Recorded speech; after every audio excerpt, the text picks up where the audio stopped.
नमस्कार, बहुत स्वागत आप सभी का भारत अपडेट पर। मैं हूं आपके साथ ऋतु भंडारी और शुरुआत एक बड़ी खबर के साथ बुलेटिन की, जहां प्रधानमंत्री नरेंद्र मोदी का एक नया वीडियो सामने आया। जेनजी के लिए पीएम मोदी का नया संदेश, इंस्टाग्राम हैंडल पर वीडियो साझा किया। पिछले वीडियो पर आए रिएक्शन के लिए युवाओं को शुक्रिया कहा।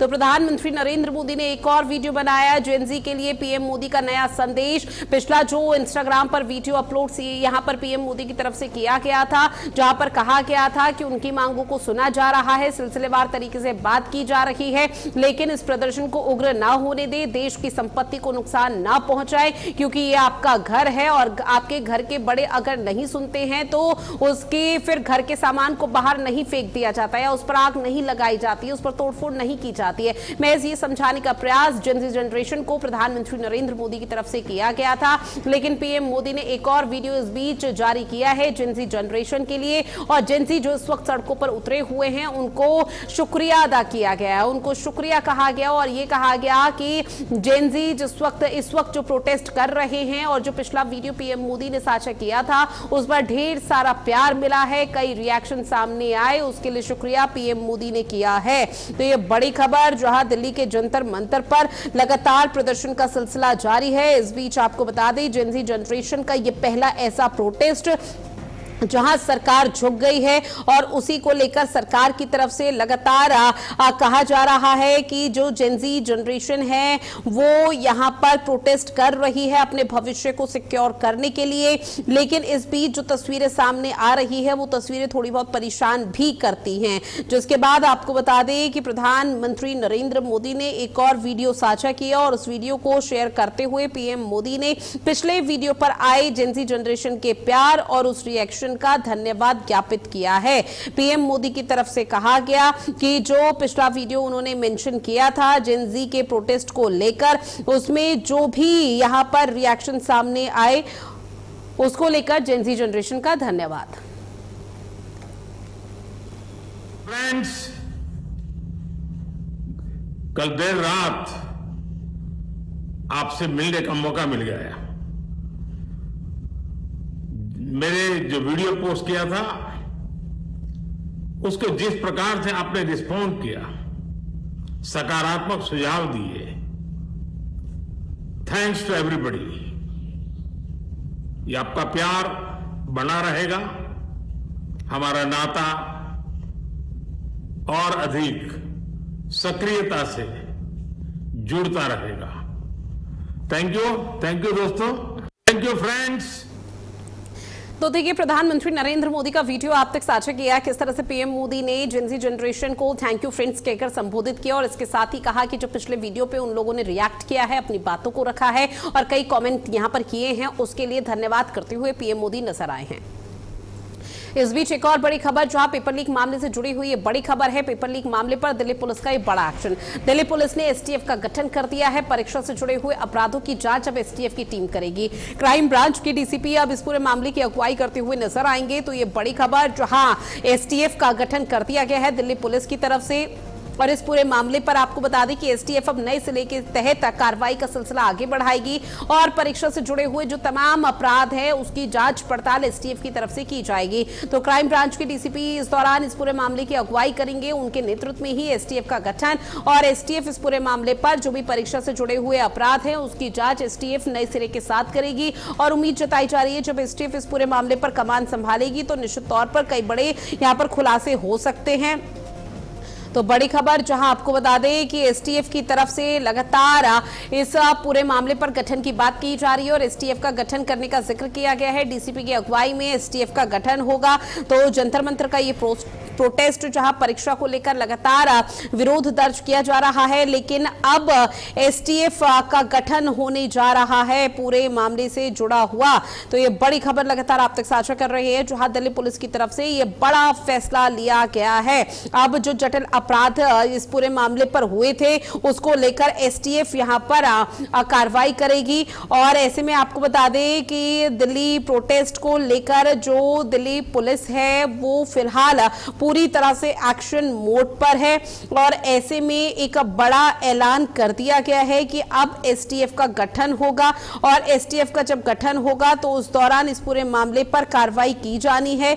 इसके साथ ही आपको बता दें कि एसटीएफ का जो मुख्य काम रहेगा वो ये कि जो परीक्षाएं लीक हुई हैं उसके खिलाफ यहां पर जो भी अपराध हुए हैं उसके तहत के यहां पर कार्रवाई की जा सके। साथ ही यहां पर आपको बता दें कि एनटीए जो उसके खिलाफ जंतर मंतर पर प्रदर्शन हो रहा है इसकी भी जांच यहां पर की जाएगी। एनटीए के फिलहाल 47 अफसर यहां पर उनके पद से बर्खास्त कर दिया गया है। एक बड़ा एक्शन कर लिया गया था लेकिन एसटीएफ एक नए सिले के साथ जांच करेगी। संघ लोक सेवा आयोग यानी कि यूपीएससी, एसएससी, आरआरबी इन तमाम परीक्षाओं को लेकर भी एसटीएफ की तरफ से जांच की जाएगी। तो बड़ी खबर जो आपको बता दें कि अब एसटीएफ का जो यहां पर स्पेशल टास्क फोर्स का गठन तो वो अब कई बड़ी संस्थाओं के पेपर लीक और घोटालों की त्वरित जांच करेगी जिसमें केंद्र सरकार की तरफ से नए कानून यानी कि पब्लिक एग्जामिनेशन एक्ट 2024 के तहत अब स्पेशल टास्क फोर्स का गठन किया जा रहा है डीसीपी की अगुवाई में। जहां एनटीए जिसके खिलाफ जंतर मंतर पर प्रदर्शन कर रहे हैं छात्र,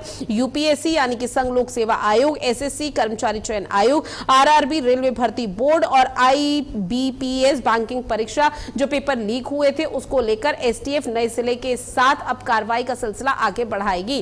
स्नेह कमल मेरे सहयोगी हमारे साथ लाइव बने हुए हैं। स्नेह कमल, एक बड़ा फैसला लिया गया है इस पूरे मामले पर, दिल्ली के जंतर मंतर पर जो प्रोटेस्ट हो रहा है कि एसटीएफ का गठन डीसीपी की अगुवाई में और उसके बाद नए सिले के तहत कार्रवाई। तो अब सवाल ये उठ जाता है कि सिर्फ यूपीएससी जो पेपर लीक या फिर जो तमाम पेपर लीक हुए हैं जंतर मंतर पर जिस चीज को लेकर प्रोटेस्ट चल रहा है महज उसको लेकर एसटीएफ की कार्रवाई रहेगी या बाकी जो एग्जाम लीक हुए हैं उसको लेकर भी कार्रवाई का सिलसिला आगे बढ़ाया जाएगा?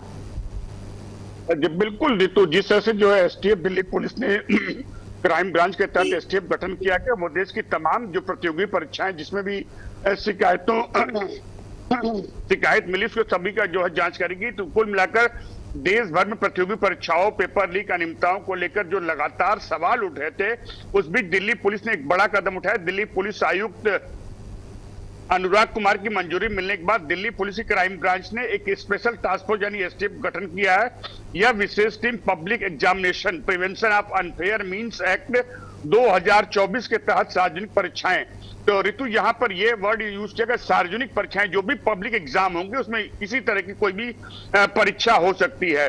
वो सार्वजनिक परीक्षाओं में पेपर लीक व अन्य परीक्षा संबंधी अपराधों की जांच करेगी। ऐसे समय में यह फैसला बेहद महत्वपूर्ण है जब राजधानी दिल्ली में के जंतर मंतर में कांग्रेस जनता पार्टी की ओर से नीट परीक्षा लीक मामले में शिक्षा मंत्री धर्मेंद्र प्रधान के इस्तीफे की मांग की गई है। पिछले 1 महीने से अधिक समय से चल रहा यह प्रदर्शन चल रहा है। तो इसमें दिल्ली पुलिस की ओर से जारी यह आदेश जो है एसटीएफ का जो गठन है जो सार्वजनिक परीक्षाओं जुड़े मामलों की त्वरित पेशेवर और व्यापक जांच करेगी। इसके दायरे के अंदर की अगर बात करें तो जिस तरह से आपने बताया कि लोक सेवा आयोग यानी यूपीएससी, कर्मचारी चयन आयोग यानी एसएससी, रेलवे भर्ती बोर्ड यानी RRB, institute of banking personal यानी आईबीपीएस, तो केंद्र सरकार के जो मंत्रालय, विभागों, उसके अधीनस्थ कार्यालयों के द्वारा जो आयोजित परीक्षाएं हैं, जो भर्ती परीक्षाएं हैं, नेशनल टेस्टिंग एजेंसी एनटीए है, केंद्र सरकार द्वारा समय समय पर जो अधिसूचित अन्य प्रक्रिया परीक्षाएं भी जो प्राधिकरण के अंतर आती हैं वो सभी एसटीएफ इनकी सभी की जांच करेगा।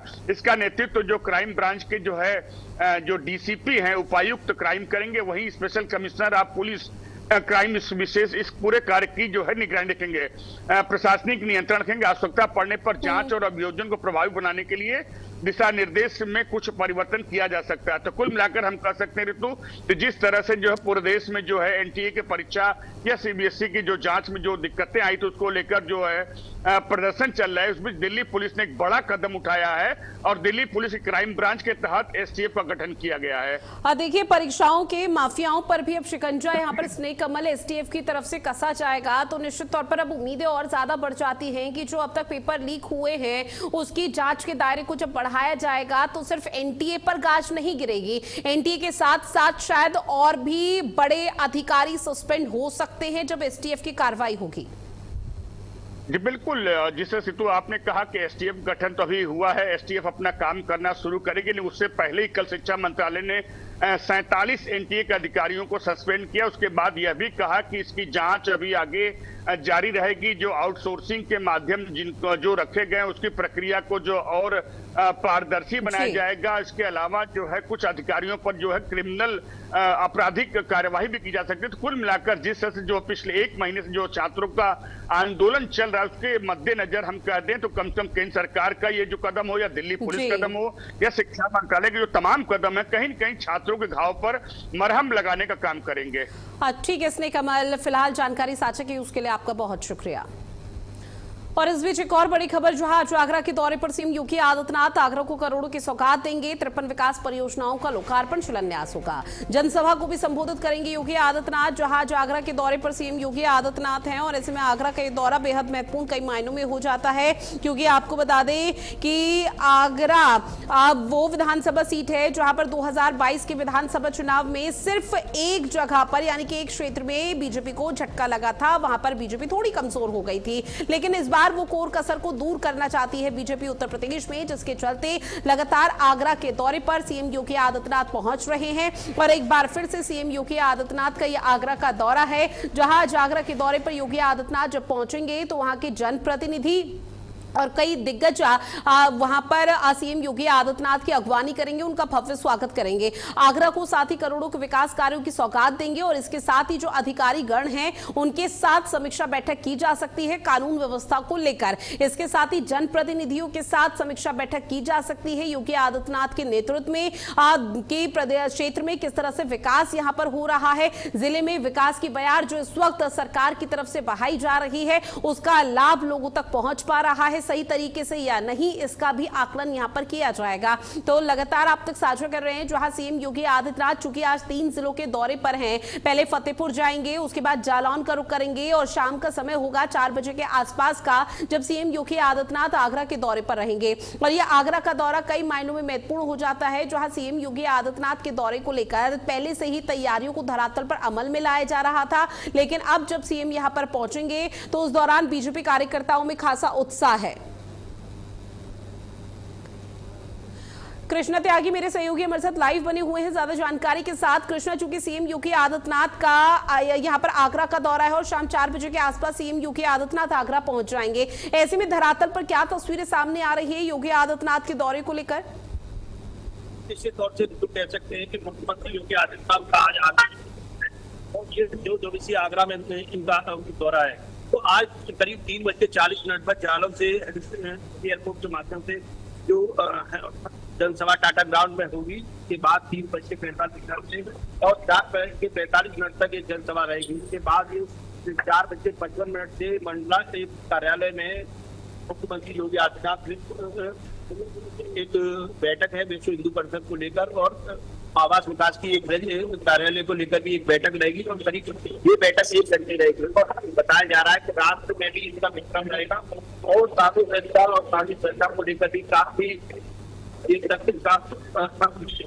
बैठक रहेगी। तो निश्चित तौर से मथुरा और आगरा के जो जनप्रतिनिधि है और अधिकारी है वहां पर मौजूद रहेंगे। और आगरा की तैयारी की बात करें तो निश्चित तौर से बड़े तरीके से उनका स्वागत की तैयारी की जा रही है, उनकी सुरक्षा व्यवस्था को लेकर पूरी तैयारी की गई है। और इस तरह से की बात करें प्रशासन ने उनकी पार्किंग या सुरक्षा और इनकी बैरिकेड को लेकर तमाम तरह की व्यवस्था की गई है। लेकिन सबसे बड़ी बात यह है कि आज 53 विकास परियोजना का यहाँ पर लोकार्पण होगा, करीब करोड़ों आज यहाँ पर शिलान्यास होगा। उसके साथ कल करीब 10:30 बजे से 11:30 बजे तक वहाँ खंडारी कैंपस में पहुंचेंगे। और बताया जा रहा है कि बच्चों के लिए जो कैशलेस सुविधा है उसके लेकर भी वहाँ पर किया जाएगा। उसके लेकर आज का दिन भारतीय जनता पार्टी को बहुत बिल्कुल कृष्णा, देखिए आज का दिन बेहद महत्वपूर्ण है। 2022 के विधानसभा चुनाव का भी अगर हम जिक्र करें तो क्लीन स्वीप यहां पर बीजेपी हुई थी और निश्चित तौर पर जो आगरा का ये पूरा जिला है वो बेहद मजबूती के तौर पर बीजेपी के लिए माना जाता है। और 2027 के विधानसभा चुनाव में फतेह हासिल हो सके, एक बार फिर से क्लीन स्वीप हो, उसको लेकर विशेष तैयारी की जा रही है। लेकिन कृष्णा, फिलहाल ये भी समझने का प्रयास रहेगा कि आगरा वासियों को कितना बेसब्री के साथ इंतजार है। जो प्यार 2022 में दिया था सीएम योगी आदित्यनाथ के दौरे के बाद 2027 में भी वही स्थिति रहेगी। निश्चित तौर से कह सकते हैं कि जिस तरह से आगरा की बात करें तो आगरा में इस समय 9 विधायक 3 सांसद, जिस तरह से आगरा बीजेपी का गढ़ है और आज आज दौरा माना जा रहा है, क्योंकि अब ये समझा जा सकता है कि 2027 की तैयारी बीजेपी ने अब कर दी है और आगरा से बिल्कुल बजाया जा रहा है। तो निश्चित तौर से आज कह सकते हैं कि ये बिल्कुल जो जनसभा है 2027 की तैयारी के लिए निश्चित तौर से तैयारी की जा रही है। अब लगाते हुए अब 2027 के मिशन की तैयारी कर रही है। निश्चित तौर से आज जो जनप्रतिनिधि है और कार्यकर्ता में इतना जोश है और मुख्यमंत्री योगी आदित्यनाथ के आगमन की तैयारी को लेकर भव्य तरीके से स्वागत किया जा रहा है। और आज जनसभा को लेकर तमाम वहाँ पर लोग यहाँ पर दिखाई देंगे और जनसभा बताया जा रहा है करीबन 1 लाख से ज्यादा लोगों की भीड़ वहाँ पर जनसभा में उनके संबोधन उनकी जनसभा को सुनने के लिए मौके पर रहेगी। और निश्चित तौर से आज आंगनबाड़ी जो है और उनके साथ जो लाभार्थी छात्र है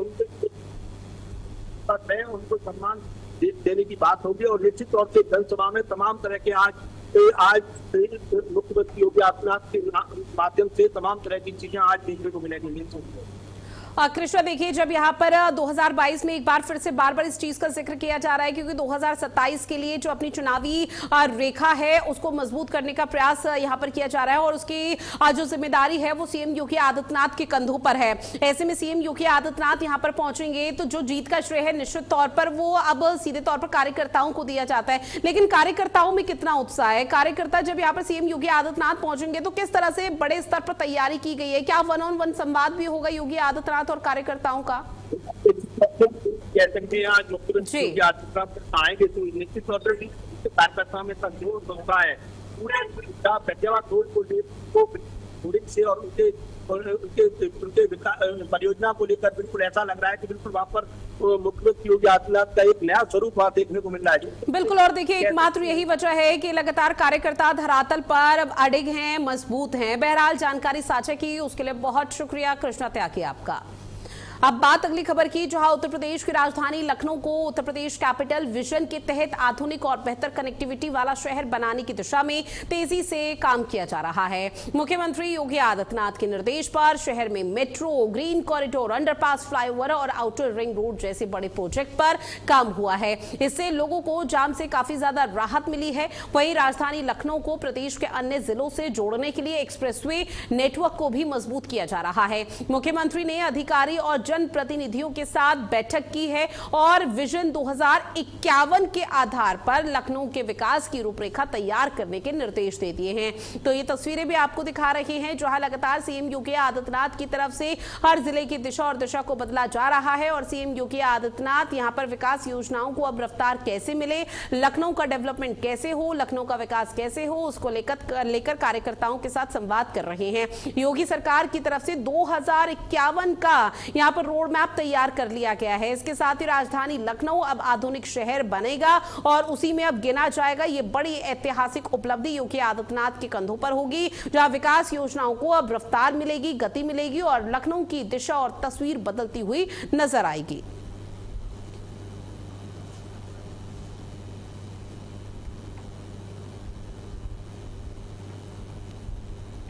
जो लखनऊ डेवलपमेंट अथॉरिटी है उसको ये काम मिला है कि जो Uttar Pradesh state capital region है उसका जो रीजनल प्लान बन रहा है उसका प्लान बनाए और उसके प्लान को सभी विभागों के साथ क्रियान्वित करे।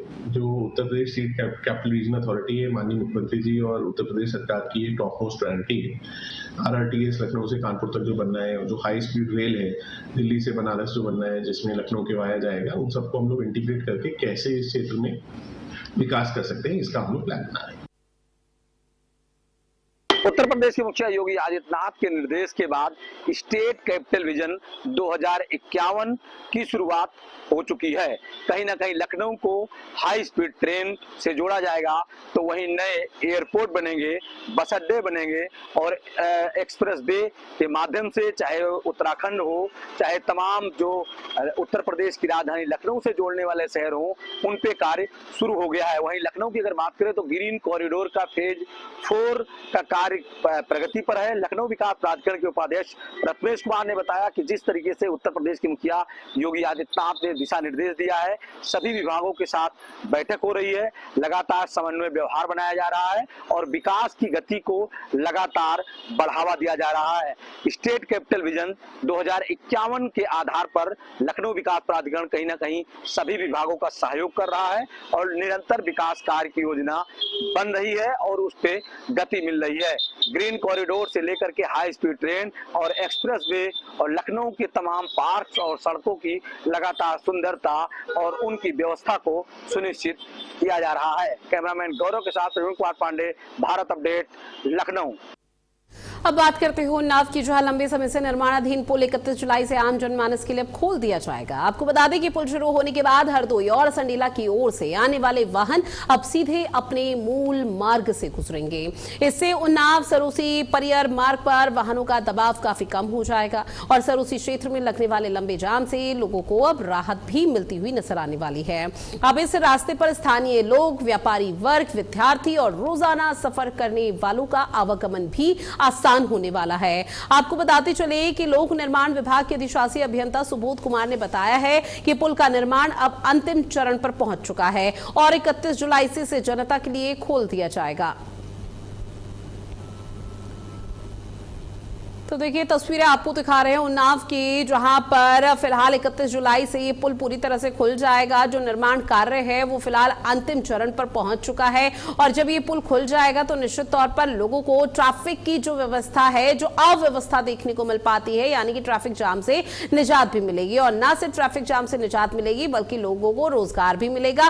रोजगार के माध्यम से यहाँ पर लोगों को सहूलियत बड़ी मानी जा रही है और सिर्फ उन्नाव वालों को ही नहीं बल्कि जो उन्नाव से यानी कि उससे सटे हुए जिलों से अपने रिश्तेदार या फिर अलग अलग जगह पर यहां पर पहुंचते हैं तो उन लोगों के लिए भी बहुत बड़ी सहूलियत मानी जा रही है। जहां आपको बता दें 31 जुलाई से इसे जनता के लिए, आम जनमानस के लिए फिलहाल खोल दिया जाएगा और इसके साथ ही इस पुल के माध्यम से जो अभी तक बताया गया कि जो काम है वो अंतिम चरण पर है और बहुत जल्दी वो तस्वीरें सामने आएगी जब इस पुल की बड़ी सौगात लोगों को दी जाएगी। स्थानीय लोग, व्यापारी वर्ग, विद्यार्थी और रोजाना जो सफर करते हैं उनके लिए बहुत बड़ी सहूलियत है, लंबे जाम से निजात मिलने वाली है।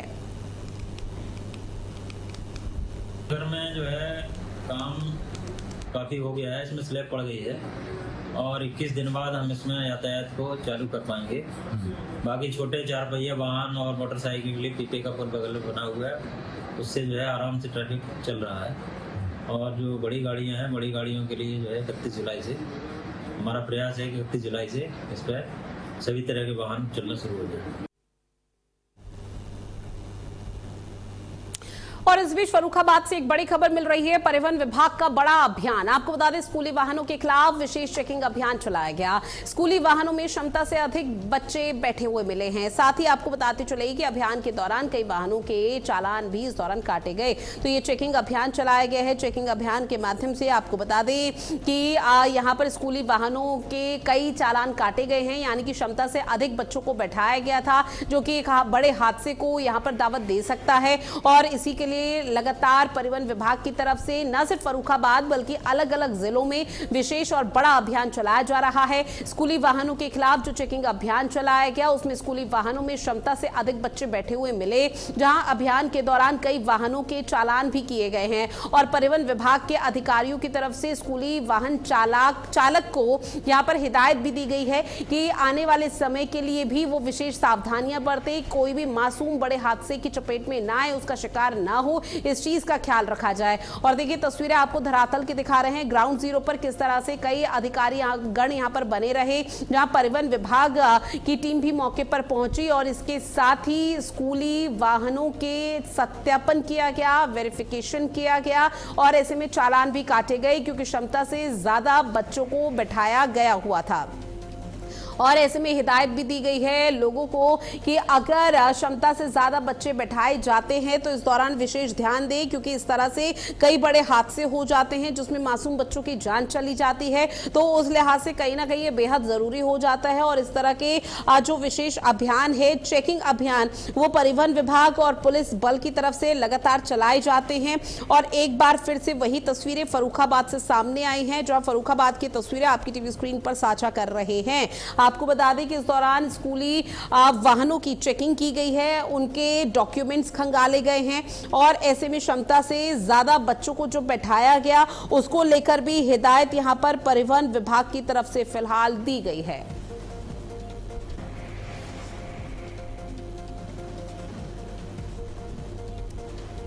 फर्रुखाबाद की तस्वीरें आपकी टीवी स्क्रीन पर साझा कर रहे हैं, जहां आपको बता दें कि परिवहन विभाग धरातल पर मुस्तैद रहा और इसके साथ ही परिवहन विभाग की तरफ से पुरजोर कोशिश की गई है कि स्कूली वाहनों के सबसे पहले चेकिंग की जाए, यानी कि सत्यापन किया जाए और जब वेरीफाई किया गया उनके दस्तावेज यानी कि लाइसेंस और ड्राइविंग लाइसेंस को खंगाला गया तो उसके बाद कईयों के चालान भी काट दिए गए हैं, जहां पर लोगों को और चालकों को विशेष तौर पर हिदायत दी गई है कि किसी भी तरह से ना तो अव्यवस्थाओं को अपनाएं और ना ही क्षमता से ज्यादा बच्चों को बैठाया जाए, क्योंकि अमूमन तौर पर इस तरह के कई बड़े हादसों की खबर सामने आती है जहां पर मासूम बच्चों की जान चली जाती है और सिर्फ इसलिए कि वाहन चालकों की लापरवाही देखने को मिल पाती है।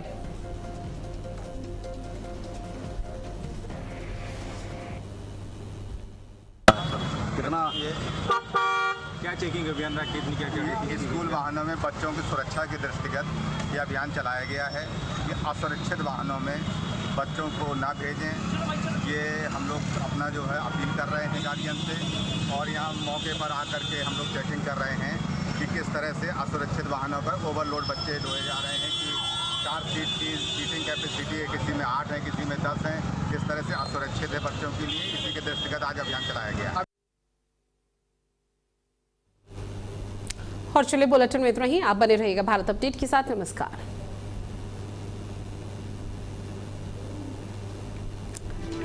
स्टैंडिंग